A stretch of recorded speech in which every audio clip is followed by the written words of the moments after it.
What's up, guys? Hope you're having a good day. I want to start this video off by saying fuck you to Richard Branson. As you can see in the background here, I have got the Virgin Bet website open with an account balance currently of £3,953, which is, at the moment, because I know many of you watching this are from the United States, that comes to around about $5,000, right?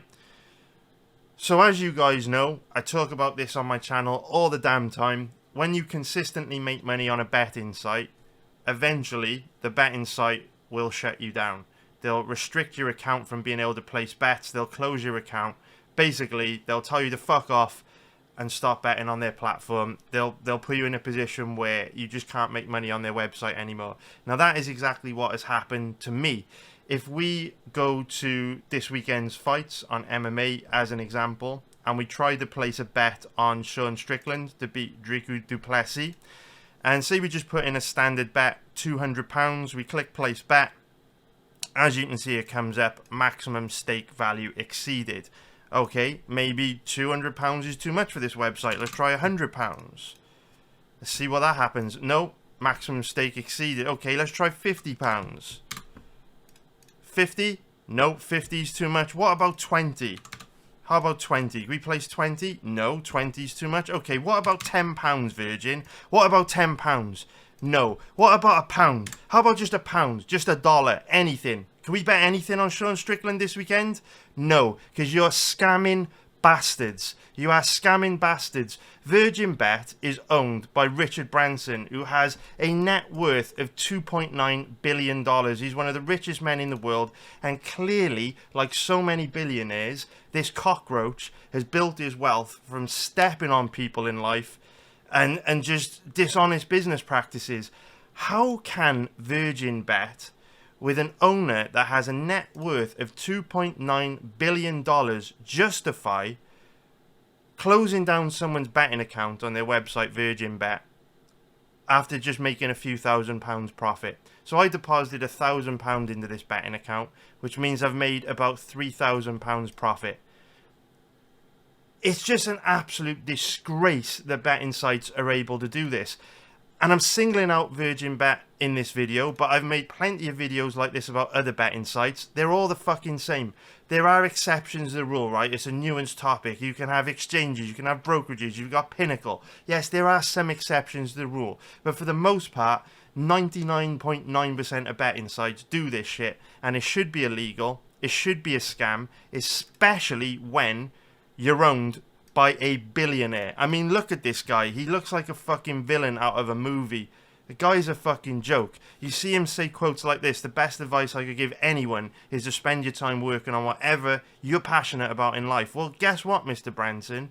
Just like you, with music back in the day, when you had your record label and Virgin Megastores, I'm very passionate about sports. And I've built a set of skills where I can make money, I can make a profit betting on the UFC, and also on football, and I'm really good at it, and I make a profit almost every month, and I've been doing it for 15 years. And when it comes to live betting UFC, I think I'm one of the best in the world at it. I might even be the best in the world at it. I should be financially free. I should have millions in my bank account. I should be well on my way to building a net worth like yours, because I have a skill which I should be able to make a lot of money from. But you know what? I can't, because of twats like you, which rig the game and stack the odds in your favour. It's an absolute disgrace. It's just not fair. It isn't a level playing field. It's not a fair game, because as soon as you prove you have an edge over these absolute scammers, they will shut you down and they will stop you from playing. And you know the big problem I've got with these guys? The huge problem I've got with sites like Virgin Bet. They hide behind the facade of affordability checks and all this kind of stuff now. But we know the reality is that these affordability checks are only in place to give absolute scammers like Virgin Bet more tools that they can use to identify profitable gamblers like me as soon as possible and shut us down as quick as possible. Restrict our stakes as quick as possible. That's what the affordability checks are for. Because I guarantee, if you were a losing bettor, if you were someone that was not profitable, which, let's be honest, is 95% of the people that bet on sports, We know the statistics out there. Look into them yourself. 95% of sports betting accounts in Europe that get opened never produce a profit. The vast majority of people, even watching this video, will never make a profit betting on sports over their lifetime. It's an extremely difficult thing to do. I've gone blurry. Let's sort that out. Really sorry about this. Let's make me sharp again. We're still blurry. This isn't good. There we go. The vast majority of people are not profitable betting on sports. So the goal of sites like Virgin Bet is to find guys like me who are profitable as quickly as possible, shut us down. It's an absolute scam. They should be ashamed of themselves. I know we usually pick on people like Denise Coates, one of the richest women in the world, might actually be the richest woman in the world. She's the CEO of Bet365, which is the largest online gambling company in the world, net worth of 6.8 billion, and she is another cockroach and drain on society that rigs the game in her favour and limits winners. Let's be real, her net worth would be nowhere near $6.8 billion if she just, played a fair game. Denise Coates has built a net worth of $6.8 billion from online gambling, Bet365. And I can tell you right now that if she let the 5% of people that open accounts on Bet365 that are profitable actually play a fair game, she wouldn't have a net worth anywhere near 6.8 billion. She probably wouldn't even have a net worth of $1 billion. So where the government will put people on like Denise Coates on a pedestal and be like, she's done so much to reform the industry. She's a very, she pays more tax than anyone else in the UK. She's a pillar of business, a great role model, a strong woman. It's all a load of shit. She's an absolute scammer. She has accumulated $6.8 billion in net worth by rigging the game in her favour and making it extremely difficult for guys like me that want to earn an honest living, that have developed this skill, make it impossible for us to achieve the kind of net worth that she's achieved. It's a joke. And fuck you, Richard Branson. That's literally all I've got to say. You're a dick. You're an absolute dick, mate. Because you go on all these podcasts and you go on TV and you talk about entrepreneurial spirit and working hard and, finding a passion that you can turn into a business and all this kind of stuff. Mate, I do all this stuff. I do it all. And you know what? I can't get a net worth of 2.9 billion because you set up scammy fucking businesses like Virgin Bet to extract cash from people that lose money and quickly shut down people that make money. You're a prick. You're an absolute prick, and you don't practice what you preach with businesses like this. I think it's disgraceful. £3,000 profit. It's a fucking joke, mate. It's an absolute joke. And this is probably why I will never reach a net worth of 2.9 billion because I just don't have it in me. Like, it completely goes against my DNA. It completely goes against my morals. I could never own a betting site like this. I could never own a business like this, which basically, completely screws people. There's absolutely no justification for it. I could never go out and set up a betting website and take money from people that lose, but then shut down people that win. It just completely goes against my morals, completely goes against my DNA. So when I see this guy on TV talking about hard work, dedication, entrepreneurial spirit, fighting through adversity, reaching for the stars, smash your goals, you're a fucking joker, mate. You're a joker and you're a scammer, and this is a fucking scam. So what I'm going to do now is withdraw my money out of Virgin and try and open up another account there, actually, because I've got a little bit of chip on my shoulder over this. I'm a little bit pissed off. I want to continue to take money from these fucktards. You know what I mean? At the end of the day, I'm not going to put a scratch in Richard Branson's net worth, but I just don't know how the guy can sleep at night knowing that he's operating businesses like this, which totally rigged the game in his favour. And we can do it again just off the top. Let's go back to MMA. I also want to bet Barriault Silva this weekend. Let's try and do that. 200. No, can't bet 200. Let's try £1. Can we bet £1 on Barriault Silva? No. So this absolute cockroach that has got $2.9 billion in net worth will not even let someone like me bet £1 on an MMA fight this weekend. You, sir, are an absolute fucking joke. So I want to get my money off this website now and take it elsewhere. Although obviously my options are very limited because every fucking betting site in the world does this. Every fucking website in the world does this, and every fucking website in the world does this. And obviously, you know, I've been doing this a long time. I've had hundreds of betting accounts closed down over the years, so my options are very limited. So if I click withdraw, brilliant. So if I click withdraw, so this is another level of scam. So this is brilliant. It's another level of scam. So I've literally just gone to click withdraw, and I don't want to make a deposit. I want to make a withdrawal. I don't want to make a deposit. I want to make a withdrawal. So this is brilliant. So basically, I've deposited a while ago, grinded my account balance up to £3,953. I go to withdraw my money because you will not let me place a bet anymore. Withdraw, and I can't even withdraw. You're hitting me with this bullshit. In order to make a deposit, we're required to verify your identity. Why? You didn't care when I was giving you money. Why do you want to verify my identity? Now I'm trying to make a withdrawal. You're a total scam. You are a total scam. You are a scam. What is this shit? Why didn't you verify my identity when I made a deposit? When I made that £1,000 deposit, if I would have lost it all, are you then going to say, oh, hang on a minute, we didn't verify your identity. We're going to give you that £1,000 back that you lost because we didn't verify your identity. No, you're not going to fucking do that because you're scammers. If I lost that £1,000 I deposited, that'd be the end of it. I'd never hear from you again. You'd take that £1,000, add it to your 2.9 billion in net worth, and that'd be the last I ever fucking heard of Virgin Bet. You would just take my £1,000, and that would be that. This is a fucking disgrace. They only care about who you are when you've made money and you want to withdraw. They only care about who you are when you've made money and you want to withdraw. They want to make it as hard as possible for you to actually take money from them, even though I've done it fair and square. This is a fucking joke. Virgin Bet are a fucking scam, and don't use them. Because if you make a profit, they'll fuck you around, verifying your identity and all this shit, but they've got no problem when you make a deposit, no problem taking all your money when you lose. They're a fucking joke. This is it. Why do people bet on sports? They bet on sports to make money, to improve their life, to make a profit, right?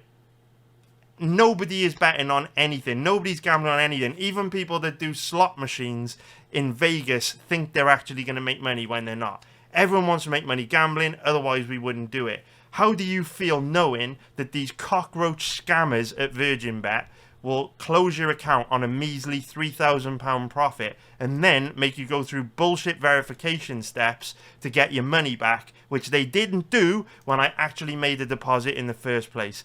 They're a fucking joke, and fuck you, Richard Branson. Anyway, let me know what you think of this shit in the comments below. Let me know what you think. Also, like the fuck out of this video, boys. Pump it so that this video gets shown to more people who can know really what Virgin Bet are all about. Get this video ranked #1 on Google so that when people type Virgin Bet because they've advertised on TV and they're like, oh, Richard Branson's a trustworthy guy, I'll use Virgin Bet, you know what I mean? I'll sign up for an account on Virgin Bet and use this absolute scam of a website. I want this video to rank so that when people type Virgin Bet in on Google, they see my video so that people can see what the reality of using this absolute dumpster fire scammy business is really like. So get it out there, boys. Hit the like button, pump the video on Google, and let's get it. Thank you very much. It is time for us to get into some UFC breakdown videos. I'm very, very, very sorry about that rant. I'm sorry we had to go off on a tangent and talk about this today. But the thing is, I know a lot of people are going to be watching my breakdown video for these fights this weekend.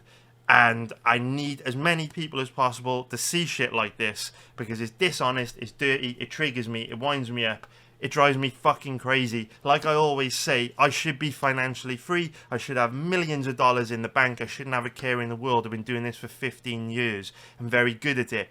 But, unfortunately, because of sites like Virgin Bet and every other fucking betting site on the planet, with a few exceptions, not getting into that, with every fucking betting site on the planet, They make my life difficult by shutting me down as soon as I make just a measly few $1,000s profit. It's a fucking joke. And it just, even after 15 years, is still like a fucking dagger in the heart. Every time it happens, drives me nuts. But anyway, many of you will not have to worry about that problem until you've made a lot. You know what I mean? It takes a long time to get to this level, and, you know. Whatever, man. Let's get into breaking down some fights. So, you probably saw the title of this video. You probably even saw the thumbnail. What is and up? If I go to my YouTube channel, big shout out to this video one of my members sent me. God, this is a dumpster fire of a start to this. Fuck me, it's a dumpster fire. Alright. Here we go. Dumpster fire of a start to the video. We're gonna get into it now, boys. Okay, so let me kick things off before we get into this Strickland Duplessis breakdown by saying that I really dislike putting out breakdown videos for fights like Duplessis and Strickland. I really dislike putting breakdown videos like this out on YouTube, because a lot of people care about this fight, a lot of people are invested in this fight, and a lot of people have strong opinions on this fight, and they're very, very divided. So whenever I put out a breakdown video on a fight such as this, things get a little bit crazy. I get people DMing me, calling me a fraud, a clueless idiot. I don't know what the hell I'm doing, even though I've literally just shown you footage of having a betting account closed for making a profit. You know, people will leave nasty comments. You're clueless. You know, you forgot about this. What about this? You know, this guy that you're betting is going to get destroyed. You're a fool. All this kind of stuff. And it's just not very positive vibes. I don't like putting out breakdown videos for fights like this. And what I want to say before I get into breaking down this fight is that the information that I'm going to be going through is not really my opinion. It's not like I'm disagreeing with anyone else's opinion out there. Literally all I do when I research fights is I will look at the last few fights from both fighters competing in the contest, and then I will just visualize how both guys match up stylistically based on what I've seen, work out by looking at the odds whether there's a decent risk to reward ratio betting either fighter based on what I've seen. And then when I do these breakdown videos, all I'm doing is summarizing my research. It's not like I'm making this stuff up. I'm plucking these things out of thin air. You know, I'm just coming from hazy memories and giving you like wild opinions. Like, I'm basically just summarizing what is true, because the only place that you'll find truth and honesty in this game is the fight footage. And that's why in my breakdowns, I try to show as much fight footage as I can without making the breakdown videos super long, so that, you know, those of you out there that doubt me can kind of see with your own eyes that what I'm saying is kind of undeniable. It just is what it fucking is, because the camera doesn't lie. And so, obviously you've seen the thumbnail, the title. I am betting on Sean Strickland. I am betting on Magny Silva this weekend. And if you go to my YouTube channel, I actually researched these fights live on my channel. So you can see a 2-hour long research session for Raquel Pennington versus Magny Silva here. If we go to the live streams, you can see a 2-hour, 30-minute research session for the fight between Strickland and Duplessis. So it's not like I've just woken up one day, you know, kind of remembered Strickland and Duplessis' last fights and then just picked Strickland as the winner and bet him. You know, I've put a lot of work into this. So I just want to let you guys know that are going to go in the comments and be like, this is a terrible bet, Strickland's going to get knocked out, you're clueless, you're a fraud. Yeah, all this stuff. You know, at the end of the day, do your own research and give me constructive reasons why I'm wrong, and explain to me in detail why what I've seen in their past fights invalidates what I'm going to be saying in this video, because from my perspective, the camera doesn't lie, and it just is what it is. It's, you know, the fight footage is the only place you'll find truth and honesty in this game. And so, you know, what I would also say is, let's just get into the breakdown, man. Let's just get into it. So let's break down the fight between Dricus du Plessis and Sean Strickland. So if we start off by taking a look at the odds on this one, we can see the Strickland is the favourite at average odds of around 1.80, which is minus 125 for an implied probability of 56%. If we take a look at the odds on Dricus du Plessis, we can see he is around an average of 2.0, which is going to be plus 100 for an implied probability of 50%. So the bookies, the betting public, think this is very, very close to a 50-50 fight. Based on my research, I strongly disagree with them, and I'll try and do my best of showing you a bit of footage to explain why. So du Plessis is 30 years old, 6'1" with a 76-inch reach, and Sean Strickland, 32, 6'1" with a 76-inch reach. So both guys virtually the same age, exactly the same size, which is very, very nice. Obviously, du Plessis got that smaller, muscular, more compact, explosive, powerful frame. But this body type has both strengths and weaknesses, and we'll talk about those strengths and weaknesses as we move through this breakdown video. So what's very interesting about this fight is I obviously did a live research session for this fight on YouTube, where I spent 2.5 hours researching this matchup.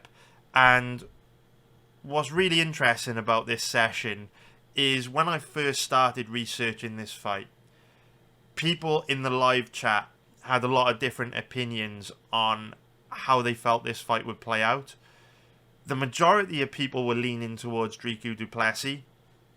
There were a few people leaning towards Strickland, but there definitely wasn't a consensus in the live betting chat. It was very, very divided. And then 2.5 hours later, by the time we researched the fight, you know, watched the fight footage together as a group collectively, by the end of the research session, there was hardly anyone picking Dricus du Plessis to win this fight. I actually don't think there was anyone. By the end of this session, I'm not sure if the live chat will replay if we click into this, but by the end of the session, there literally wasn't a single person in the live chat that was picking du Plessis to win this fight. So it went from being the majority of people picking du Plessis to not a single person picking him. And this is one of those matchups where I do feel that hype might have had a huge influence on the odds, because when you actually look at du Plessis' strengths and weaknesses in the octagon in his past fights, and you look at, you know, Sean Strickland's past fights, for me there's a huge skill gap here. And if I was capping this fight, I would have Strickland far closer to like a 1.4 minus 250 favourite. I think this is one of those matchups where, you know, there's really only, in my opinion, 2 ways that du Plessis can win this fight. We'll go into those ways. And outside of that, I think Strickland causes him big problems. It's a very interesting matchup from a stylistic point of view. So both guys are roughly the same age, roughly the same size. The only other X factors which we should discuss in this video is the fact that du Plessis' cardio throughout his UFC career has looked absolutely horrendous. It's looked really, really, really bad. And we'll show some footage of that and how bad he looked against a 40-year-old Derek Brunson, a Darren Till with no takedown offense, and Brad Tavares. We'll show footage of those 3 fights to highlight how bad his cardio looked. The Whittaker fight is inconclusive because it ended midway point through round 2, so we didn't really get to see du Plessis' gas tank tested. The first round of the Whittaker fight was also quite a slow pace, so du Plessis wasn't forced to exert too much energy. But du Plessis looked absolutely awful in these 3 fights, like nowhere near top 5 middleweight level, just absolutely dreadful, very, very low level. And in the live betting chat during the fight research live stream for this matchup, one of the recurring themes was that people originally picking du Plessis to win this fight were kind of shocked at how bad he looked in those 3 fights. I think they had only remembered the finishes that he was able to obtain in, you know, the matchups against Darren Till, Derek Brunson, the highlight reel finishes. and they'd kind of forgotten how bad he looked in the lead up to those finishes. And so the real question with Du Plessis for me is how much has his nose surgery, or how much of an impact will his nose surgery have on his cardio? Because after the Derek Brunson fight, he had nose surgery to make it easier for him to breathe through his nose, right? Prior to that, he said that he wasn't able to breathe through his nose, and that was the reason why, you know, his cardio looked so bad in these 3 fights. Now, that might be true. That will be a contributing factor for sure. However, there's 2 ways to look at this. The nose issues are definitely a big contributing factor to Du Plessis' poor cardio. There's no way to get around that. It's going to have an impact. But when you look at Du Plessis' body type and fighting style, he's very big, he's very heavy, he's very clunky, he's very powerful, right? When he hits guys, he's one of these guys you can see has big abnormal power. So Du Plessis is a fighter that would typically slow down anyway. If we think of guys with Du Plessis' body type, big, heavy, clunky, abnormal power for their division, generally speaking, these are the kind of guys that will just slow down anyway. There's very few guys with Du Plessis' power and body type that can go hard for 15 minutes, let alone 25 minutes. So while the nose issues are definitely going to help his cardio, I'd be surprised if Du Plessis came into this fight against Strickland and was able to keep up with the pace that Strickland sets for 5 rounds. I'd just be very surprised. I think at some point Du Plessis will gas in this fight. It might not come as early as he gassed against Tavares or Till or Brunson, but I think eventually it will happen, and when it does, I think he's going to be in a lot of trouble, because when Du Plessis does get tired, he doesn't really carry the threat of a knockout anymore because his hand speed is so slow. And I think at that point you'll see Strickland go in for the kill like he did when Abus Magomedov slowed down. I could see this fight ending in a very similar way. Probably won't end as quickly as it did against Magomedov, but maybe in that 3rd to 4th to 5th round we could see Du Plessis really start to struggle and drown in the pace that Strickland is going to look to put on him. We'll get into more of that when we talk about how they match up when it comes to striking. So when it comes to betting on sports, betting on the UFC, it's my job to try and gauge risk to reward as accurately as I can. And if you were asking me to kind of cap the impact that the nose surgery could have on my confidence level of Strickland winning, I would say if the nose surgery hasn't had a significant impact on improving Du Plessis' cardio, then I would cap Sean Strickland at like 1.40 minus 250. What I'm basically saying is, if Du Plessis comes into this fight this weekend and performs like he did against Tavares, Till and Brunson, I think he gets dominated a very, very high percentage of the time. I think this is a very easy fight for Strickland this weekend if Du Plessis comes in looking like he did in these 3 matchups. If Du Plessis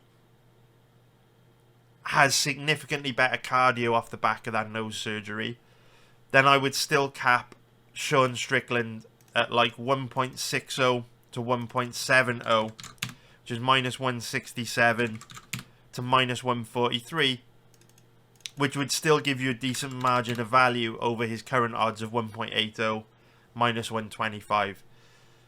But the truth is, I expect the nose surgery to have an impact somewhere in the middle. So we've just discussed both ends of the scale.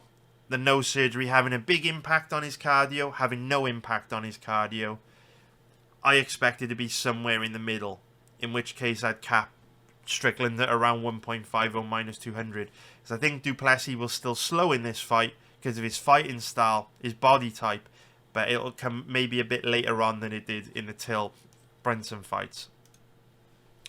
So if we talk about how these two match up from a stylistic point of view, let's first of all go through the grappling. And this is one of the reasons why fight research is so important, because there's a bit of a narrative building online amongst some people that du Plessis is going to be able to out-grapple Sean Strickland in this fight. What I can tell you with a very, very high degree of certainty is there's virtually no chance that du Plessis will be able to use a grappling-heavy game plan to beat Sean Strickland this weekend. Du Plessis is actually a really low-level grappler, but he's one of these guys that, because he's very strong and very physically imposing, he can make up for his lack of technique just with sheer physicality when he's facing lower-level guys. That doesn't cut it against guys like Sean Strickland. With a guy like Sean Strickland, who has really good takedown defense, a solid ground game, great cardio, and a good ability to work his way back up to his feet when he does take him down, you need more than strength and physicality. You need to have the technique to back it up, and du Plessis just doesn't. And this shouldn't really come as a surprise to anyone. You know, Dricus du Plessis trains at a small gym in South Africa. He's just not going to be able to develop high-level MMA grappling living and training in a country like South Africa. We see it in fighters that live and train in the UK, that live and train in various parts of Europe, that live and train in Australia. You're not going to be able to develop that elite MMA grappling that you would need to cause a guy like Sean Strickland a problem. It's just a fact. What I've also noticed about Dricus du Plessis is that he doesn't have the gas tank to grapple. So we know that you burn through a lot more energy when you're grappling because you're using more muscles, you're exerting more energy. And du Plessis is just one of these guys that as soon as he starts to grapple a little bit, he just gasses out very, very quick. And I think that'll even be the case even after this nose surgery, because he's just got big old muscles, man, and you know, they take a lot of energy to keep using them effectively, right? So from my perspective, I'm pretty confident that du Plessis will not have a path to victory when it comes to grappling in this fight. Maybe he will early when both guys are still fresh and du Plessis got that raw energy, that raw power, that raw aggression to kind of ragdoll Strickland and overwhelm him on the ground. But I'd be amazed if du Plessis had any success with grappling into that second, third, fourth, fifth round. It's just not going to happen. Strickland's takedown offense, ability to work his way back at his feet, it's just too good. So I'm very surprised a lot of people think grappling's a path to victory for du Plessis this weekend. If you do your homework on this fight, if you research it, it's just not the case. Now, in terms of how these two match up when it comes to striking, Sean Strickland, in my opinion, is levels and levels and levels and levels above du Plessis. And any fight you go and watch will show this. Now, that doesn't mean that Strickland can't get knocked out in 30 seconds. Du Plessis' power is a great equalizer. He hits very hard. He's got major one-shot legit knockout power in his strikes. And, you know, Strickland's there to be hit. He relies a lot on his ability to read his opponents. He uses a lot of head movement. The kind of slip shots and roll with the punches. And this is a cage fight to the death. It only takes one clean, hard shot to land.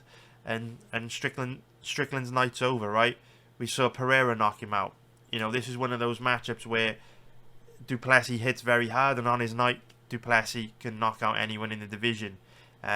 But when it comes to betting on sports, the way we make a profit is consistently being right more than we're wrong over a very long period of time. And when you look at how these two match up stylistically, it's just far more likely Strickland wins this weekend. And when you consider you could bet both guys in the even money odds range, that just gives us a fantastic risk to reward ratio on Strickland. So in terms of how these two match up from a stylistic point of view, if you go back and watch any of Dricus du Plessis' fights, you'll notice that his best weapons are his leg kicks. He lands a lot of damage with them. He lands hard, heavy, impactful leg kicks. And Strickland is wide open to leg kicks because he's got a predominantly boxing-based style. And he is very heavy on that lead leg. So du Plessis can have a lot of success with leg kicks this weekend. In terms of boxing, there is a massive skill difference. And du Plessis' boxing is very low level. to the extent that du Plessis is one of these fighters that can't really fight at distance. He can fight at distance with his leg kicks, but he can't box at distance. So du Plessis' style of striking is to basically stay in a defensive shell at distance and chip away at you with leg kicks. And then every once in a while, once he's recharged his batteries, he will blitz forward and load up on big winging combinations. And he'll commit very hard to those blitzing attacks. But at distance, he really doesn't throw a whole lot. Now, it's not the easiest to kind of show you this in fight footage, because it's just a pattern you notice when you watch a lot of footage on this guy. So I would have to make this breakdown video really long if I wanted to show you those limitations in du Plessis striking. But like I say, if you want to bet this fight, do your own research. Go watch any of du Plessis' last 4 fights for yourself, including the Whittaker fight, where he really didn't land very much outside of blitzing attacks against Whittaker in round 1. And you kind of see it for yourself. But what the style of du Plessis' striking means in the context of a fight like this is that it actually makes him very predictable, because du Plessis has only really got 2 modes in which he fights in. He's got the mode where he stands right in front of you and doesn't really throw very much. And then he's got the mode where he changes levels and blitzes forward to load up on big combinations. The problem with that style for a guy like du Plessis, when you go up against someone like Sean Strickland, that's a very experienced striker that is very good at reading his opponents, is that they can work you out really quickly. You become very predictable very quickly, because Strickland knows that every time your body language changes, you're going to blitz forward, load up on big winging combinations, and then reset back in the middle of the octagon. So Strickland can see those attacks coming very, very quickly, very, very early. Because with du Plessis being a big, heavy, slow, clunky dude, it's not easy for him to change levels and blitz forward quickly without telegraphing it. Now, the one thing du Plessis is very dangerous at is fully committing to it. So he will keep blitzing forward with reckless abandon, no matter what you throw back at him. And because he's tough, because he's got a good chin, because he hits very hard, he can catch you with something in those blitzes. But the downside to that style is that it's not very technical. So the longer the fight goes, the more du Plessis slows down, the heavier his arms become and the slower his hand speed becomes. So if du Plessis doesn't catch you with one of those blitzing attacks in the first round, his chances of catching you with one of those blitzing attacks significantly decreases in every round that follows, because 1, his opponent works him out and starts to read him better and better, which makes it harder for him to catch them, and 2, as his hand speed slows and his arms get heavier as he gets tired, the impactfulness of the shots that comes from those blitzing attacks don't have as much impact on them, making it less likely he's able to knock his opponent out. And this was really evident in the Derek Brunson fight, which I'm going to show you, where Derek Brunson was completely gassed out of his mind in round 2 to the point where he could barely defend himself, but du Plessis still wasn't really able to land the knockout kill shot because his arms were so heavy and slow from being tired that he just couldn't land with the impactfulness needed to drop Brunson, and I'll show you footage of that in a moment. So one thing that really stood out to me in the research session for this fight is that Sean Strickland has elite striking defense. If you go back and watch his performance against Israel Adesanya, you can say what you want about Izzy on that night. You can say he had an off night, whatever. Ultimately, doesn't change the fact that Israel Adesanya is still one of the best strikers in the history of the middleweight division. Very, very difficult to read. And Izzy still threw a decent volume of strikes in that fight. That was one of those fights where Izzy definitely had an off night, but Strickland's style also made him look bad, because Strickland did such a good job of reading Izzy, slipping everything, deflecting everything, blocking everything and getting out of the way, to the extent where at the end of that 25-minute fight, Strickland didn't even have a scratch on his face. Now, no matter what you think of Izzy, no matter what you think of his performance that night, there are very, very few guys in the middleweight division that can stand in front of Israel Adesanya for 25 minutes and not get hit with a clean, hard shot in that space of time. Strickland's striking defense is absolutely elite. Does a really, really good job of reading his opponents, but fighting in a way that puts just enough pressure on them where they feel pressured and uncomfortable, but not enough pressure on them to the extent where he's reckless with his style. Defensively, he's just excellent. And Strickland also does a really good job of knowing when to push and when to ease off a little bit. A really good example of this was his fight against Magomedov, where in round 1, he didn't come with his usual pressure fighting style. He kind of stood back, allowed Magomedov to land his big shots, get the big blitzes in, and he really didn't get sucked into any big exchanges. But then as soon as Magomedov would stop throwing, Strickland came right back on top of him, started smothering him in pressure again. And because of that, against a guy like Strickland, it's just very hard to breathe. It's hard to find space because he's absolutely relentless, but he does it in a safe, smart and controlled way. That doesn't mean that Dricus du Plessis cannot catch him with something big, but it's not going to be easy because of how much du Plessis slows down and how great Sean Strickland's striking defense is. Now, my one criticism of Strickland is that he is very passive, very tentative at times, and struggles to put his stamp on rounds. We saw this side of him against Jared Cannonier. However, when you look at how good Jared Cannonier looked against Marvin Vettori, all of a sudden, Strickland's split decision loss against Jared Cannonier, which was a razor close fight, doesn't look so bad. Turns out, even at 40 years old, Cannonier is an absolute beast, one of the best middleweights in the division. I'd actually like to see Cannonier take on Dricus du Plessis. I think that would be a great fight. So, this is a really, really interesting matchup because, in my opinion, Strickland has already kind of dominated better fighters than du Plessis. I think Evloev's better than du Plessis. Izzy is for sure better than du Plessis. And I think Cannonier is better than du Plessis as well. And he lost a razor close split decision there. So I feel this is a big step down for Strickland compared to the guys that he's been facing recently. And I want to show you some footage to back up the reasons why I feel that way. So what we're going to do first of all is take a look at Dricus du Plessis' fight against Derek Brunson. Now bear in mind, we're going to load. Now bear in mind that Derek Brunson is a 40-year-old middleweight. So not exactly in his prime. So this is the start of round 2. And the first round was contested at a high pace. There was a lot of grappling. Dricus du Plessis was forced to exert a lot of energy. But remember, this is a 25-minute title fight. And Sean Strickland also pushes a high pace. Doesn't give you a second to breathe. So this is the start of round 2.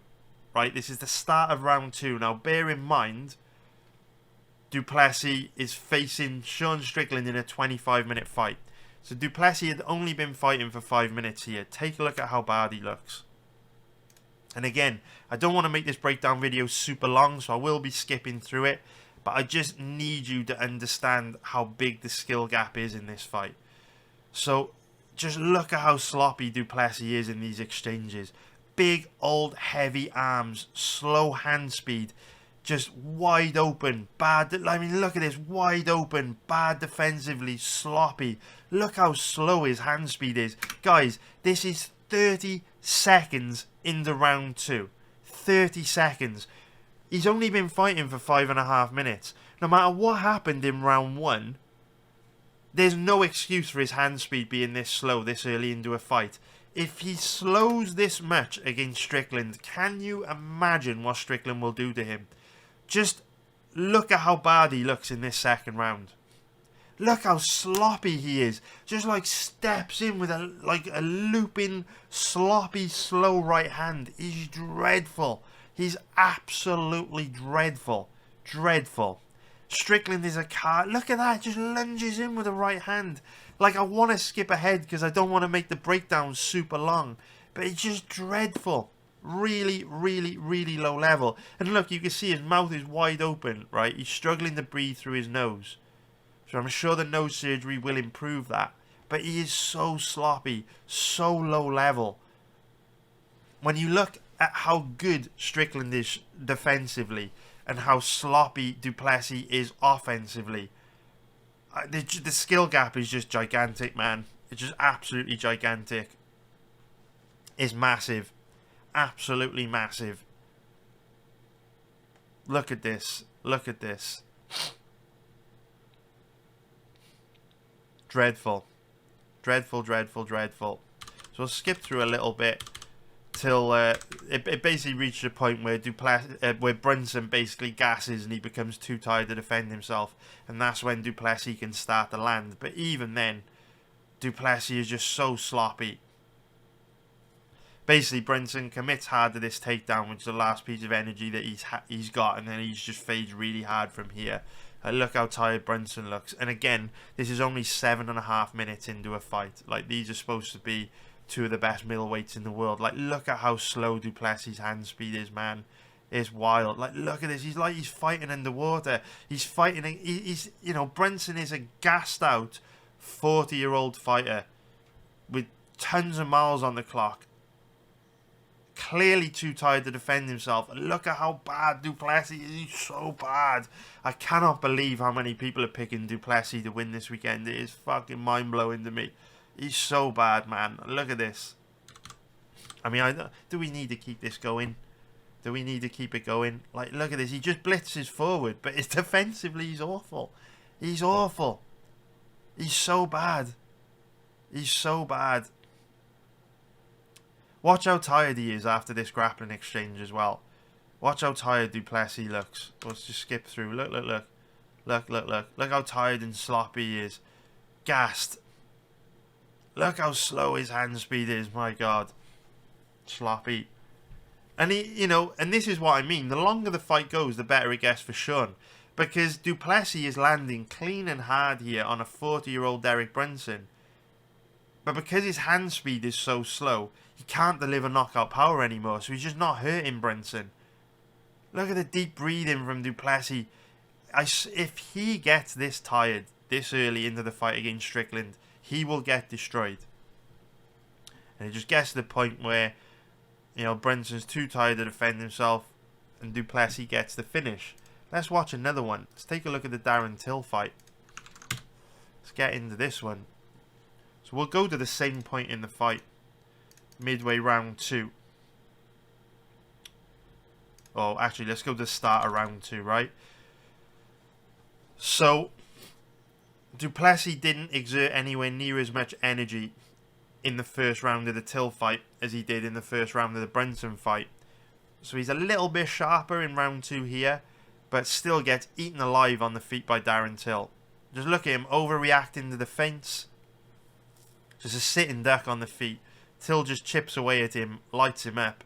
You see, just very, very low level. Just shelling up. Because he can't fight at distance. Remember what I said earlier on in the breakdown video. This is all he does. Remember I said this earlier on in the breakdown. Du Plessis cannot fight at distance. He's incapable of it. He just doesn't have the skills. He either has to be blitzing forward or in a defensive shell. And you see it here. He's in a defensive shell here getting lit up.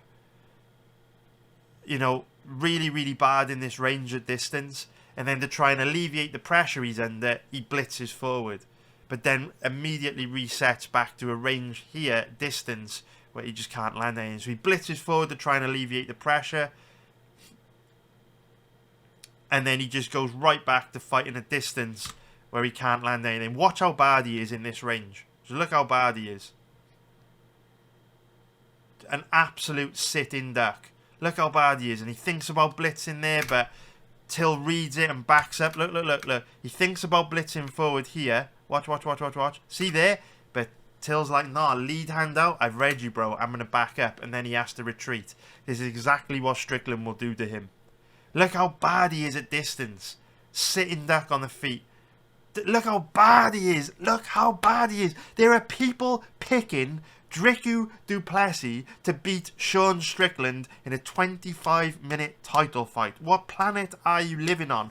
I'm not saying du Plessis can't win.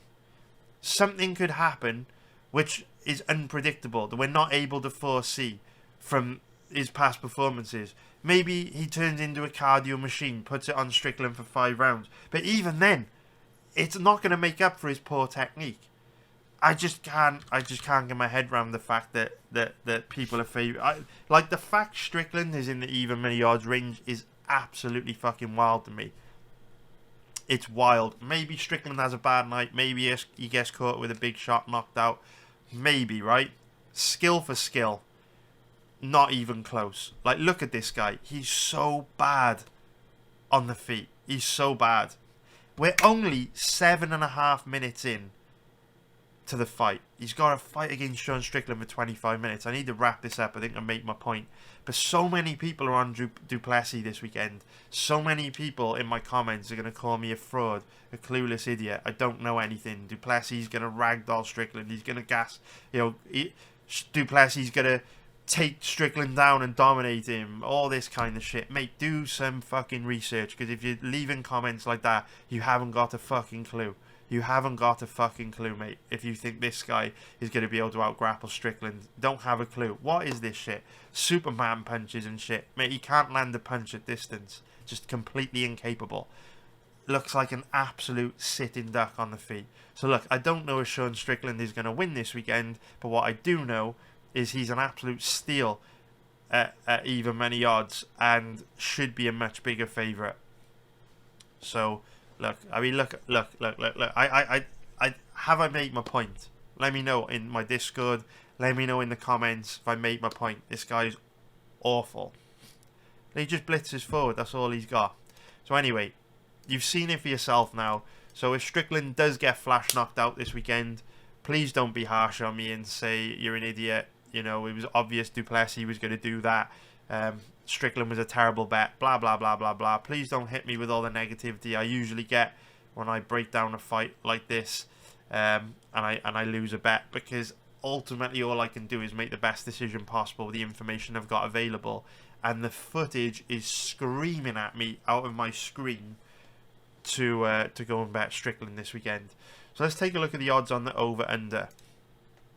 So the over-under is set at 2.5 rounds. In the even money odds range, this is a tricky one for me because it really depends on Du Plessis' cardio.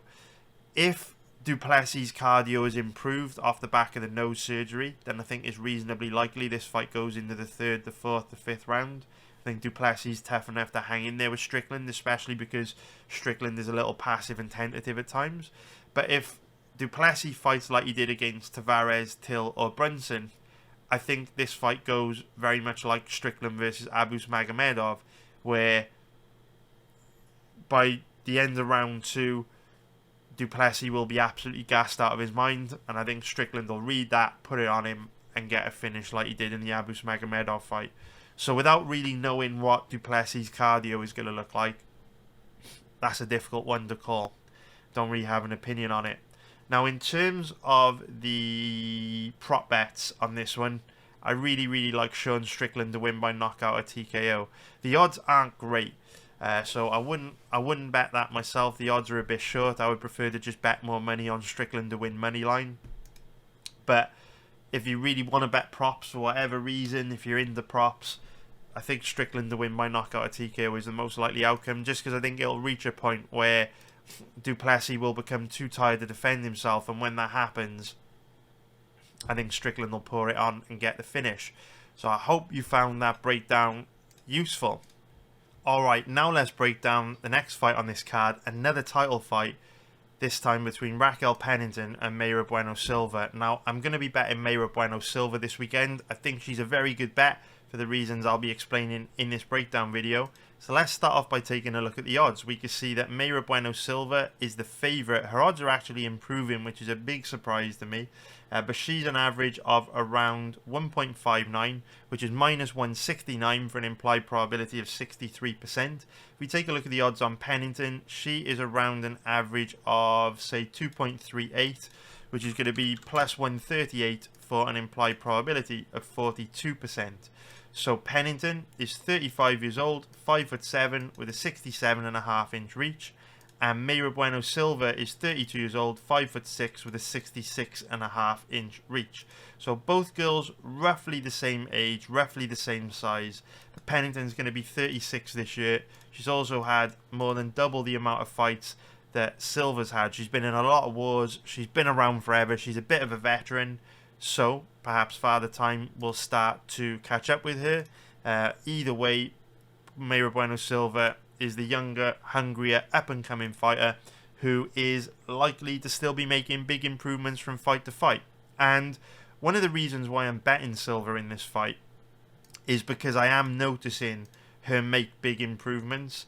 Her takedown defense and ground game in particular has improved a lot since when she first came into the UFC. And Pennington, I feel, has plateaued. She hasn't really improved in many, many years. So with Pennington, we know exactly what we're going to get from her. Whereas Silva, the version of her we've already seen is pretty damn good, more than capable of beating Pennington. There's even the potential that she could look even better than ever in this title fight this weekend. So the only other X factors that we need to talk about in the context of this fight is, first of all, Mayra Silva is coming into this matchup on the back of a USADA suspension. I looked into it. Basically, it is a bit of a nothing burger. She received a 6-month USADA suspension, which is obviously a concern if she were using PEDs, that kind of thing. But in actual fact, she's got ADHD, so she was taking Ritalin for ADHD, which is a banned substance.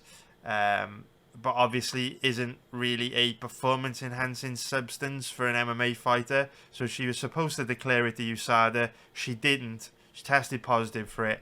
But I don't think in the context of this matchup it means all that much. I don't think it's really going to change her performance very much at all. Now, the other X factor, which is a far bigger factor for us to consider, is the fact that Raquel Pennington suffers from an autoimmune disease called hypothyroidism. Now, the problem with autoimmune diseases is the symptoms that you experience from them are often triggered by things that are very difficult to control, such as extreme acute stress, lack of sleep, diet, and when you think about Raquel Pennington's situation this weekend, stressful situations, anxiety, putting stress on the body in the form of like a weight cut, are all things which could very much trigger the symptoms of hypothyroidism and flare up this autoimmune disease. So, you can control autoimmune diseases to some extent with, medication, diet, lifestyle, getting good sleep.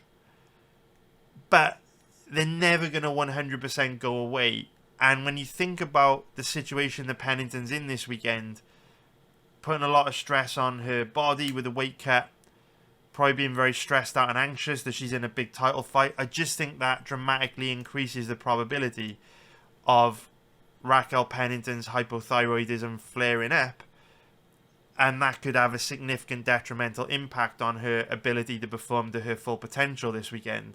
So if we look at some of the symptoms, tiredness, dry skin, weight gain, puffy face, hoarse voice, muscle weakness, muscle aches, tenderness, stiffness, memory problems, depression, these are all problems that you don't want as a professional athlete when you're going into the octagon for a cage fight to the death as someone as mean, nasty, as skilled, as dangerous as Mayra Silva. So look, I don't know how much of an impact Pennington's hypothyroidism will have on her this weekend. It might have no impact. It might have a huge impact. But the fact that she has hypothyroidism is certainly enough to be a big enough risk factor for me to never want to bet Pennington, and always look to bet her opponent when she's facing a difficult stylistic matchup. Because in the context of this fight, when I researched Silva and Pennington, even if both girls show up and perform to their full potential, I think Silva beats Pennington. So when you throw into the mix, there's also a decent chance Pennington could significantly underperform. Then betting Mayro Bueno Silva becomes an absolute no-brainer before we even talk about how these two match up from a stylistic point of view. So, if we talk about how these two match up when it comes to striking and grappling, I guess let's first of all talk about striking. That's probably the easiest area of the fight to go through. So, both girls are predominantly strikers.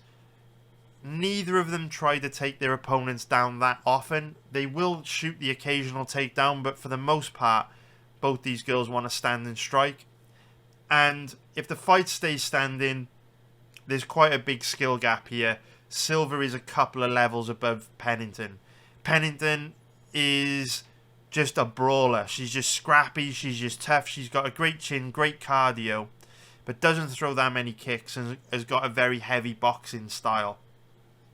Silva throws a far more diverse range of strikes. She's got excellent leg kicks, devastating body kicks, nasty knees in the clinch, nasty elbows, really good boxing combinations. So, even though both these girls are reasonably skilled when it comes to striking, they're both tough, they both have great chins, and for me, this is just one of those situations where Pennington is bringing a knife to a gunfight. You know, Pennington's knife is very sharp and she can hurt Silva with it, but Silva's just got so many more weapons, so many more strikes to throw at her, such a more diverse skill set. And for that reason, Pennington is outgunned big time on the feet. And if this fight stays standing, I think Silva is going to outstrike Pennington. It will be a war because neither girl wants to take a backward step. Neither girl likes to take a backward step. They're both tough. They've both got great chins. But there's a big difference in skill here, and Silva's just a couple of levels above Pennington. Now, the other area where this fight could take place is the clinch. Pennington is one of these fighters that likes to spend a lot of time in the clinch, and if you've watched a lot of Pennington's fights over the last few years, you can see a lot of them have taken place in the clinch. Now, what's interesting about this position is Mayra Bueno Silva has a base in Muay Thai. So she likes to fight in the clinch. She's very mean and nasty in the clinch. Does a really good job at landing hard, heavy knees to the body and nasty elbows on the inside. And that's really the difference between these two in the clinch position. When Pennington initiates the clinch, which she does quite often, she kind of chips away with short shots to the body, foot stomps, knees to the legs, that kind of thing. But doesn't really do any damage from that position. Doesn't really land impactful shots. So if these two do spend a bit of time in the clinch, and I would expect them to because a lot of Pennington fights take place in the clinch, for me, even though Mayra Bueno Silva will likely have her back on the cage because she likes having her back on the cage so that she could use it as a base to defend potential takedown attempts, remember that the cage clinch position is a 50-50 position, and it should be scored based on the fighter landing the more damaging, impactful shots, and that will certainly be Mayra Bueno Silva from that position. So the final area which we need to go through is obviously grappling. Now, when Mayra Bueno Silva first came into the UFC, her takedown defense was a real issue. She was one of these fighters that if you take her down, she would just lie on her back, hunting for long shot armbar attempts, and she'd be very, very weak off her back. And even though we haven't seen her face any super strong wrestlers over the last few years, in her recent fights, you can see flashes that has really improved. Her takedown defense is now extremely good. She's got great balance, a strong core, and her takedown defense technique is just on point, is very solid. She does a really good job of getting underhooks in play early. She's got a nice overhook. She's a very, very difficult fighter to take down. And this is a significant factor to take into consideration because Pennington doesn't have particularly good offensive wrestling. All of Pennington's takedown attempts come above her opponent's hip height. She really struggles to get in deep on her opponent's legs and hips, and it's virtually impossible to take Silva down above hip height. She's got such good balance, such a strong core, that if you're just working for body locks from above her hips, you're not going to get her down. And those are the kind of takedowns that Pennington uses. Pennington never gets in on her opponent's legs and hips. If she does, it's very rare. And those are the kind of takedowns that you need in order to upset Silva's balance and get her down. So Silva's takedown defense is very well equipped to deal with the kind of takedowns that Pennington's going to be throwing at her. Now, Silva's takedown defense isn't bulletproof. She will also try to take her opponents down at times. So if this fight were to end up on the ground, I'm very pleased to also say that Silva now does a much better job of working her way back up to her feet. She's got a much more active guard than she did earlier in her UFC career. And now, instead of hunting for long shot submissions off her back, she's far more likely to use those submission attempts to create space for herself to work back up to her feet. So Silva's takedown offense, ground game, is improved a lot. And if this fight were to go to the ground, I'd actually give Silva the advantage, because she's got a tricky submission game, whereas Pennington just, prefers to control her opponents, and she's reasonably heavy from top position as well. So this is one of those fights where I give Silva the advantage everywhere. I think she's better than Pennington standing up in the clinch and on the ground. And since she's got great cardio and a really good chin, and she's facing an opponent who, due to some, really unfortunate health issues, at times may not be able to perform to her full potential, for me, betting Mayra Silva is just an absolute no-brainer this weekend. I think she's a really, really good bet. And I'm surprised she's not a bigger favourite. I'm even more surprised that her odds are actually improving. So if we take a look at the over-under on this one, it is pretty likely this fight goes deep. If we take a look at Pennington's record, we can see that she's an absolute decisionator. Vast majority of her fights in the UFC have gone to a decision. 1, 2, 3, 4, 5, 6, 7 of her last 8 have gone to a decision. If we look at Silva's record, she's got a few more fights that end inside the distance, but plenty of decisions as well. And with how tough Pennington is, we saw her go 25 minutes against Amanda Nunes, take an absolute beating. She's tough as nails, granite chin. Not going to be easy to get her out of there. I think this fight's likely to go deep. Unfortunately, the odds reflect that, with all the odds on the over, being pretty steep. And 25 minutes is a long time, so I wouldn't feel comfortable betting over 4.5 rounds. But I do think if you want to bet the over under, this fight's more likely to go deep. I wouldn't be betting an under on this fight. In terms of the props, I think the most likely outcome is Silva by decision. And, I won't be betting it myself. I don't like prop bets. But if you do like props and you want to bet a prop this weekend, I think Silva by decision, odds at like 4.10 plus 310. That's probably your best prop, probably the most likely one to hit. So I would go for that. So, hope you found that useful. Now let's break down the next fight on this card, which is going to be Mike Malott versus Neil Magny. So if we start off by taking a look at the odds on this one, we can see that Mike Malott is the favourite at average odds of around 1.29, which is going to be minus 345 for an implied probability of 78%. We take a look at the odds on Magny, he's around an average of 3.60, which is going to be plus 260 for an implied probability of 28%. So Magny is 36 years old, 6'3" with an 80-inch reach. Malott, 32 years old, 6'1" with a 73-inch reach. So a couple of X factors for us to dig into on this one.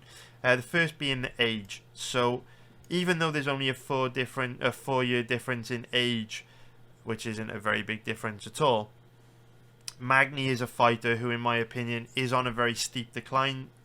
He looks quite physically weak, quite fragile these days, which isn't a surprise because he's had, almost 40 pro fights, which is a massive amount of fights. He's taken a lot of damage in his career, put a lot of wear and tear on his body, and Father Time is undefeated. So it's no surprise that at 36, he's going to be 37 years old later this year. No surprise we are seeing Magny decline, whereas Malott, he's only had 12 pro fights, 30% the number of fights that Magny's had. So he's going to be improving, should be getting better from fight to fight. And, doesn't have as many miles on him as Magny, nowhere near as many. So, that's a good thing for Malott. There's also a decent size difference in this one. We can see Magny is a lot taller than Malott. In fact, he's not a lot taller. He's only 2 inches taller, but he does have a much longer reach, a 7-inch reach advantage for Magny. We know he's got a good jab, good footwork, good movement, good at using his reach and length.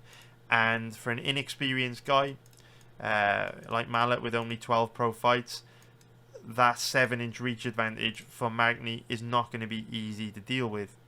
The other X factor that we've got to mention on this one is that Malott is very unproven. He's only had 12 pro fights, and the majority of them have ended in round 1. So we don't really know a lot about Malott. We don't know how he's going to look going past the first round. We don't know what his cardio is going to look like, into that second and third round, which is interesting in a matchup like this, because we know Magny is a guy that has built a career of pushing an insane pace, forcing guys to fight at an uncomfortable pace for them, and basically outworking guys when they start to slow down. Magny's never had the best grappling, never had the best striking, but it's his toughness, his work rate, his volume, his pace that is his strength. And we don't know how Malott is going to be able to deal with that, because he's very rarely been past round 1. The only time he's ever been to a decision in his career was this fight against Thomas Diagne from back in 2015. You can see these fights that went to a decision with grappling bouts, so they don't count. So this was the only time he'd ever been to a decision, which was 9 years ago. Now, you can go and watch that fight. It is available online. And if you do watch it, Malott does slow down a lot in that fight. But obviously, the fight was 9 years ago, so Malott could have much better cardio now. But it's just worth bearing in mind. Now, when it comes to betting this fight, it is really difficult for me, because, when you look at Magny, he's basically built a career off exposing guys like Mike Malott, right? Where, Malott has got all these quick finishes, all these impressive highlight reel wins. But this is now a big step up in competition for him, where he's probably going to be dragged into deep waters and probably going to have to fight at a much higher pace than he ever has done before. So this is one of those matchups where Magny is really well positioned to exploit Malott's lack of experience. Now, it won't be easy to win a decision against Malott in Canada, because obviously he's got home advantage on his side. This weekend's event is taking place in Canada. The judges are going to love Malott. But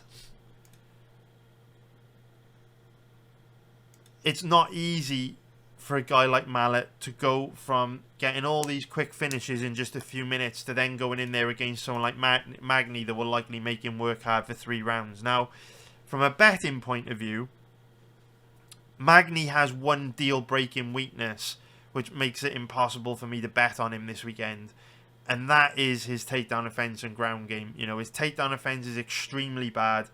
He's very weak off his back. Magny's one of these guys that if you take him down, put him on his back, he's very, very easy to hold down. And that's why I still think Malott is very likely to win this weekend, because even though he's mostly unproven, Magny's takedown offense is so bad that if at any stage in the fight Malott starts to get a little bit tired or struggles with the pace that Magny's putting on him, he should be able to change levels, take Magny down, then kind of just survive and run the clock down from top position. Because Malott does have a heavy top game. He does have good offensive wrestling. He does, have good ground and pound from top position. He lands heavy shots from top position. So this is one of those fights where, even though Malott is likely to fade based on that fight in Bellator, and Magny is the guy that is very well positioned to exploit that weakness, Magny's lack of ground game and his poor takedown offense may get in the way of him kind of exploiting that weakness in Malott. Now, if the fight stays standing, very different styles, right? Magny's very light on his feet, likes to pump the jab, chip away at you from behind the jab, the range-finding kicks. Doesn't really land impactful shots, doesn't really hurt his opponents that much, but he's constantly chipping away at you, constantly attacking you, constantly forcing you to engage, which does burn through a lot of energy. Now, when you look at Malott, he's one of these guys that doesn't throw the same volume that Magny throws, but he's very aggressive, he hits very hard, he's got big power, very aggressive with it. So at this stage in Magny's career, where he's on a pretty steep decline, I wouldn't rule out the possibility that Malott knocks Magny out, just kind of doesn't respect the reach and just, blitzes forward, catches him with a big shot in the same way Plessis could do to Strickland. But we know it's not easy to get Magny out of there. If you look at his record, majority of his fights go deep. Which brings us on to the over-under on this one. We can see that the bookies don't think this one's going to go to a decision. The odds are heavily favoured in the fight not to go to a decision. Which is interesting to me because Magny is a bit of a decisionator. I know the logic will be, well, if Malott's only ever been to a decision one time in his career, it's unlikely he'll go to a decision again. But he is facing a big step up in competition now. And what we see a lot of the time is when guys like Malott face lower level fighters, they can get these quick finishes very easily. But then as soon as they start to face a step up in competition, and they're not able to get the quick finishes easily, you start to see more of their fights go to a decision. So I'm not going to be betting the over-under on this one because, Magny is on a steep decline. His ground game, his takedown offense is very bad. And Malott's cardio is completely unproven. But if you do want to bet the over-under on this one, the fight goes to decision is interesting to me. Because I could see a situation where either Magny is just too tough and Malott can't get him out of there and he ends up just taking him down, beating him up from top position, but Magny defends himself on the ground and the fight goes a distance that way. Or maybe Malott gasses around, the midway point of round 2 and then doesn't have the energy to finish Magny and, Malott's just kind of tired in the second half of the fight. But Magny, because he's not that dangerous, fails to get him out of there, and that's another way it could go to a decision as well. So I actually think it's reasonably likely the fight goes to a decision based on the fact that Magny's tough as nails and he won't be easy to get out of there. So yeah, I wouldn't bet him myself, but it is interesting to me. So in terms of the props, I think the most likely outcome is probably Malott by decision. I think his grappling gives him an opportunity to win this by decision. It's not easy to knock Neil Magny out. He's got to get inside that 7-inch reach. Magny's a cardio machine like with Plessis. You'd expect Malott to get more tired and less able to deliver the kill shot the longer the fight goes. So I think Malott, home advantage by decision, most likely prop to hit. I'm not going to be betting it myself. I don't like props.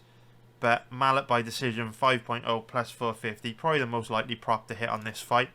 So hope you found that useful. But then again, actually on that note, there's not a massive difference in the odds between the fight going to a decision and Malott to win by decision.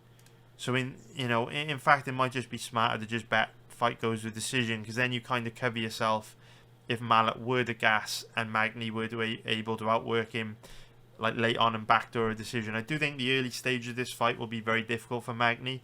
I think he'll struggle to deal with the power, the physicality in Malott, and obviously we've already spoken about the grappling advantages Malott's got. So yeah, you guys know what I'm trying to say. I hope you found that useful. Now let's get into the next fight on this card, which is going to be gone a little bit blurry, so we need to fix that. There we go, we fixed it. Marc-Andre Barriault against Mr. Chris Curtis. So if we start off by taking a look at the odds on this one, we can see that Curtis is a pretty big favourite at average odds of around 1.53, which is going to be minus 189 for an implied probability of 65%. If we take a look at the odds on Marc-Andre Barriault, he's around an average of, say, 2 points, it's quite a big odd spread. We'll say 2.55, which is going to be plus 155 for an implied probability of 39%. So in the eyes of the bookies, you got Chris Curtis pretty likely to win this one. So Barriault, 33 years old, 6'1" with a 74-inch reach. Curtis, 36 years old, 5'10" with a 75.5-inch reach. So both guys roughly the same age, roughly the same size. Curtis is a little smaller, a little older, but in the context of this fight, I don't think they're going to have a massive impact on the outcome. The only other X factor we need to talk about here is the fact that Marc-Andre Barriault has home advantage on his side. This event is taking place in Canada. Marc-Andre Barriault is Canadian, so if this fight ends up being reasonably close, you can see the judges giving Marc-Andre Barriault the nod because he's likely going to have the crowd behind him which could influence the judges. We know what it's like. You know, every time Barriault has any success, the crowd are going to go crazy, whereas Chris Curtis is not going to receive any love from the crowd, and we know home advantage is a big deal because Canadian fighters win around 65% of the time when they're facing non-Canadians in events in Canada. So that's quite a strong trend favouring Barriault, which goes against the way that the odds are set in this matchup. But this is a very good stylistic matchup for Chris Curtis. He was one of the first names that jumped out at me as a potential bet this weekend. His steep odds and the fact that Barriault has got home advantage on his side have kind of scared me off him, especially because Chris Curtis has pretty bad fight IQ. But skill for skill, is a really good stylistic matchup for Curtis, and he should get this done. So both guys are primarily strikers. Let's talk about how they match up when it comes to grappling, because that's going to be the easiest thing to cover. So I wouldn't expect this fight to go to the ground, simply because Chris Curtis never tries to take his opponents down. And so if the fight were to go to the ground, it would be Barriault initiating the grappling. And because Barriault's offensive wrestling isn't very good, and Chris Curtis's takedown defense and ability to work his way back up to his feet when he gets taken down is very good, I just don't see this fight going to the ground, because I don't think Barriault is a skilled enough wrestler to take Curtis down and keep him down. So I'd expect this to be a stand-up fight. If it is a stand-up fight, Curtis is a significantly better striker than Barriault. He's got good boxing, he's faster, just got more pop in his shots, lands harder, more impactful strikes. Barriault is sloppy, doesn't really have much power in his hands. He's more of a volume striker that just chips away at his opponents. But if we're scoring on, you know, damage inflicted, the impactfulness of shots, I just don't think Barriault is going to be able to match Curtis in that department. I think even though Barriault may chip away at Curtis and potentially land more volume, I think Curtis is going to be landing the shots that count, that are shots that really inflict damage and hurt Barriault, because Barriault's not the best defensively. He's a little bit slow, he's a little bit clunky. Curtis has got fast hands, nice combinations, true legit knockout power. So it's a good stylistic matchup for Curtis. Like I say, my only concern with him is his fight IQ, because we do see long periods of inactivity from time to time from him where he doesn't do a whole lot. He gets frustrated easily in fights and just doesn't always do the best job of putting his stamp on rounds, which is really dangerous when you're facing a guy with hometown advantage, because we know the judges won't have to see much to steal the fight away from Curtis. We know how bad and corrupt MMA judging is. Therefore, you know, Curtis really needs to make sure he puts his stamp on rounds in order to make sure he doesn't get robbed this weekend against a Canadian in Canada. And Curtis doesn't do a particularly good job of putting his stamp on rounds. You know, even in fights against guys like Rodolfo Vieira, as an example, where Vieira was really badly gassed, I still don't feel Curtis did a particularly good job of putting his stamp on rounds in that fight, and the fight was closer than it needed to be. You know, Barriault is game, he's tough, he's scrappy, he's got a good chin, good cardio. Not going to be easy to get him out of there. So this fight likely will go deep. And if it goes deep, not going to be easy for Curtis to win a decision in Canada. But it's a good stylistic matchup for Curtis. And in a fair, honest and just world where judges do their job, yeah, Curtis should get the job done. So in terms of the over-under on this one, I do think this fight is reasonably likely to go the distance. You know, we can see that Curtis frequently fights to a decision. Had it not been for a clash of heads, this one was well on its way to go into a decision as well. So outside of this, you know, accidental clash of heads, Curtis would have gone to a decision in 4 of his last 5 fights. If we look at Barriault, he's a bit of a decisionator, or goes to decision quite often. This fight went deep. Decision, you know, 3 decisions here. This fight almost went to a decision. And he's not particularly dangerous either. So Curtis has got a granite chin. He's tough as nails. Not easy to knock out. And Barriault's more of a volume striker. So because both guys are very tough, very durable, it's not going to be easy for either of them to get the other out of there. Yes, Curtis does have knockout power. But Barriault, you look at his record, he's been knocked out a couple times. One time there against Chidi Njokuani, but he's had 22 pro fights, and he's only been knocked out once in 22 pro fights. So we know Barriault's not easy to get out of there. So very likely this fight goes to a decision, or at least goes deep. So I'm not going to be betting the over-under myself, but you know, if you do want to bet the over-under, I would go with that 2.5, over 2.5 rounds. Now, in terms of the prop bets on this fight, I think the most likely outcome is Curtis by decision. Odds are 2.50 plus 150, but the odds are terrible, to be honest. There's no way I would bet that. So if you do want to bet a prop on this fight, I would say don't do it and just put more money on Curtis straight, because then you cover yourself in the event that he were able to land a kill shot and knock Barriault out, which he's capable of doing. He knocked out Jacqueline Buckley, who's got a very good chin. It's very tough, very durable as well. Curtis can crack, and Barriault isn't the best defensively. So I hope you found that breakdown useful. Now let's break down the final fight on this main card, which is a real interesting matchup between Arnold Allen and Movsar Evloev. So if we start off by taking a look at the odds on this one, we can see that Evloev is the favourite at average odds of around 1.50, which is going to be minus 200 for an implied probability of 67%. If we take a look at the odds on Allen, he's around an average of 2.60, which is going to be plus 160 for an implied probability of 38.5%. Let me just delete that so it doesn't interrupt us again. So, Arnold Allen, 29 years old, 5'8", with a 70-inch reach. And Movsar Evloev, 29 years old, 5'7", with a 72.5-inch reach. So both guys roughly the same size, exactly the same age. Now, this is a very, very difficult fight to predict, because our ability to predict fights really comes down to the quality of information that we've got to work with. And the more gaps in information you've got, or the more like snippets of inconclusive information we have, the harder it is to make an accurate prediction and get a really good read on a fight.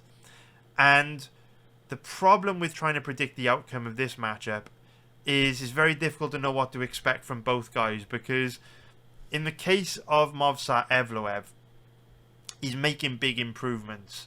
So if you look at what he brings to the table as a fighter, earlier in his UFC career, he had pretty bad cardio, but his cardio in his last few fights has looked a lot better. But then you question, you know, old habits die hard, and if he runs into an opponent which makes him work really hard early, will we see him then slow down in the second half of the fight? You know, has his cardio looked good in recent fights because guys like Dan Ige, as an example, haven't been able to make him work as hard as someone like Arnold Allen could? You know, when you look at how hard Arnold Allen come out the gate against someone like Dan Hooker, right?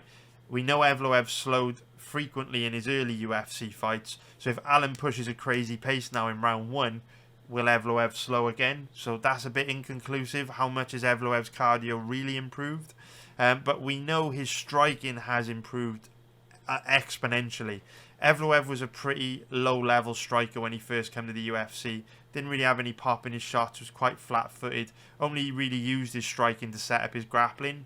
Whereas now, he's improved a lot. He's a very complete fighter. And I mean, it's no surprise that his striking wasn't great when he came to the UFC, right? He made his debut, 5 years ago, when he was only going to be like 24, 25 years old. So, we know that 24, 25-year-old fighters are still green. They're still learning. They're going to have holes in their game. And striking was a big hole in Evloev's game, but he looks really sharp in his last few fights. His footwork's great. His movement is great. Striking defense is great. And now he's got a nice pop and impactfulness on his shots as well. He can really hurt you and commit to his strikes on the feet. So Evloev is a fighter that is difficult to read, because every time we see him, he looks a lot better than in his previous fight. And I'd expect him to improve again coming into this matchup this weekend against Allen. So it's very unpredictable. We don't really know what to expect from him. And the same goes for Arnold Allen. Arnold Allen is another fighter that came into the UFC in his early 20s. So he's made exponential improvements from fight to fight. And every time we see Allen, he looks a hell of a lot better than he did before. And in the case of Movsar Evloev, we were talking about how, we've seen him make improvements to his cardio and his striking. When it comes to Arnold Allen, it's a little bit trickier to gauge the level of improvement in areas where he was weak, because he hasn't really faced the styles of opponents we need to see him up against in order to gauge how big of an improvement he's made in his areas of weaknesses, which are grappling. So we know Arnold Allen is predominantly a striker, and we also know he's from the UK, which historically, produces fighters that don't have the best takedown offense and ground game, right? The UK, for the most part, produces fighters that are strikers. And Arnold Allen's no different. And so, whenever we've seen his takedown offense and ground game in the past, it's looked pretty bad. Which is obviously a huge issue when you're going up against someone like Movsar Evloev, who's a really good offensive wrestler with good chain wrestling, semi-decent grappling control. So if we look at Allen's record, the problem we've got is that he hasn't really faced any grapplers for a long time. Max Holloway striker, Calvin Kattar striker, Dan Hooker, the fight ended very quickly, Sadiq Youssef striker. Nick Lentz is a grappler, but this fight was 4 years ago, and Lentz was also at the tail end of his career when they fought. He was looking pretty flat. He was declining into his mid-30s, which is obviously old for a featherweight. Gilbert Melendez striker, Jordan Rinaldi striker. So you've got to really go all the way back to 2017, 2018 to the last time we had a really good look at Arnold Allen's striking. You've got to go back to 2017, 2018 for the last time we got a really good look at Arnold Allen's grappling, which was, 6-7 years ago now. And that makes this a very difficult fight to predict, because Arnold Allen has improved so much in the last 6 to 7 years in all aspects of his game that you'd also assume he's also made huge improvements to his takedown offense and ground game, and you'd assume he would look like levels and levels and levels better on the ground than he did in those fights against Makwan Amakani and Mads Burnell. The problem is that assumption is the mother of all fuck-ups.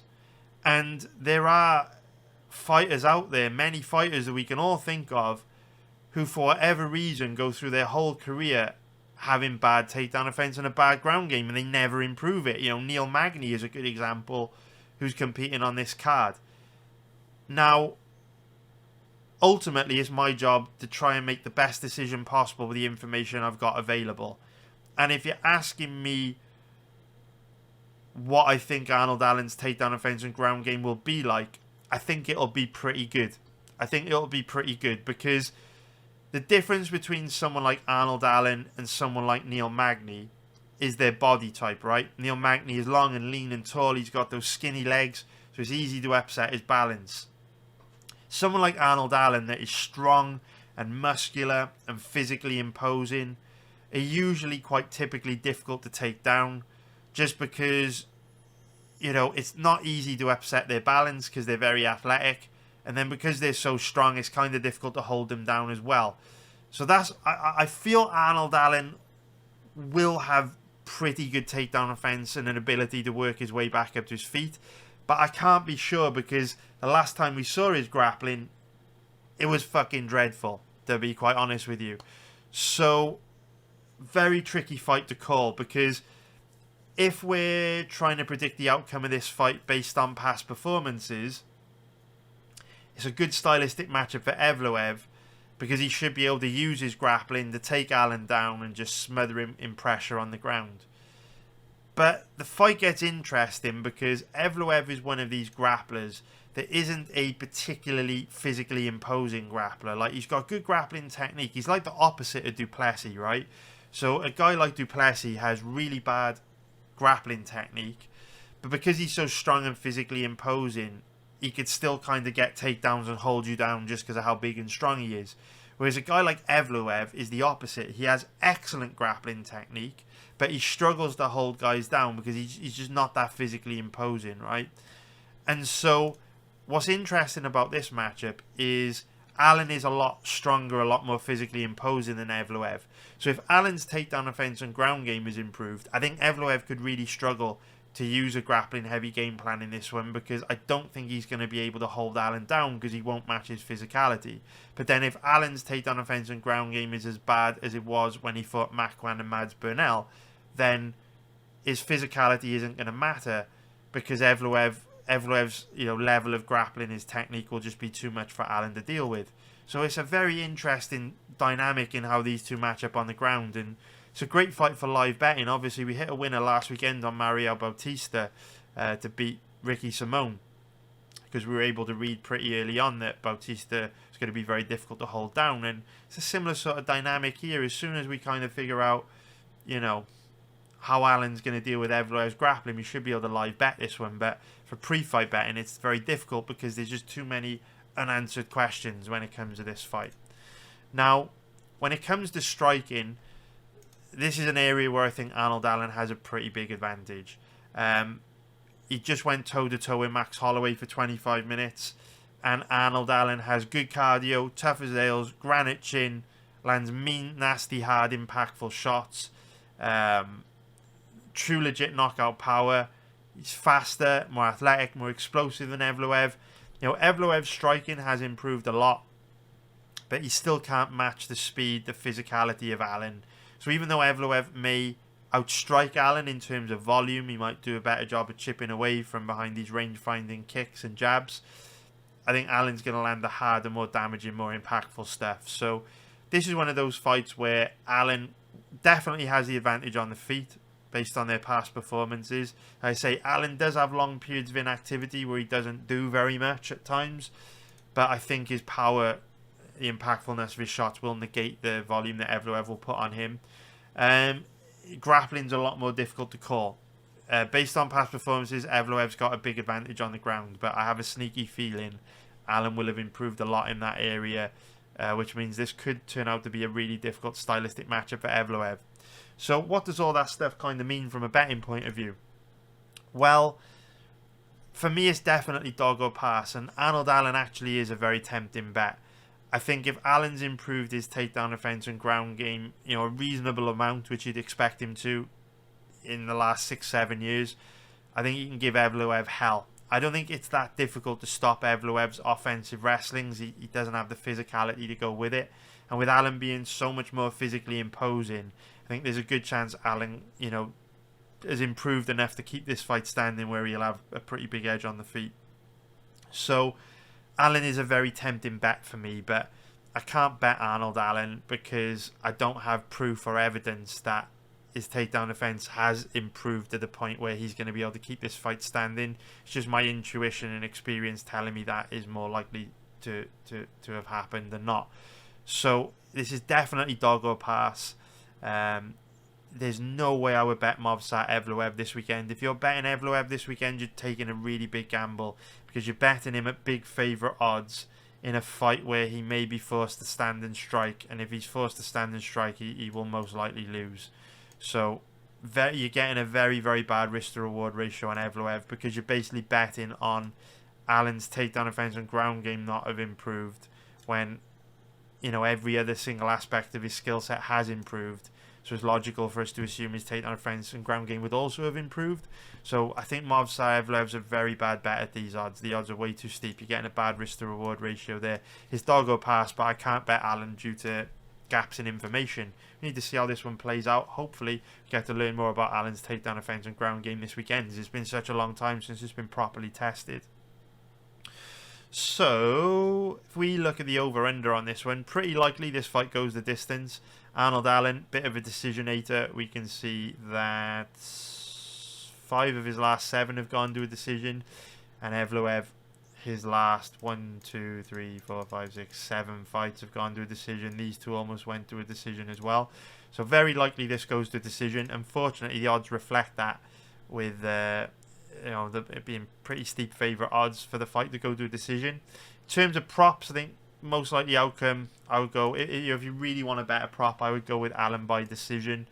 But I think you're far better off if you want to bet this fight on just taking Allen money line. because there's not a massive difference in the odds between Allen decision and Allen money line, so I would just do that. So I hope you found that breakdown useful. If you did, please leave a comment below. Hit the like button, help pump this video, and help more people see it. I'd really appreciate that. I've obviously only got a small channel, so I would love to grow it, get some more subscribers. So please subscribe if you haven't already. Hit the like button. Hopefully Mayweather Silva and Sean Strickland come through for us. Obviously it's gambling though, anything can happen. But based on past performances, I'm really confident we've got our money into 2 strong positions there. So hopefully they come through for us. Thank you very much for watching. Have a great weekend. I love you all. Hope you make loads of money. And I'll see you very, very soon for another breakdown video. Nice one, guys. Fuck Richard. See you all later. Bye.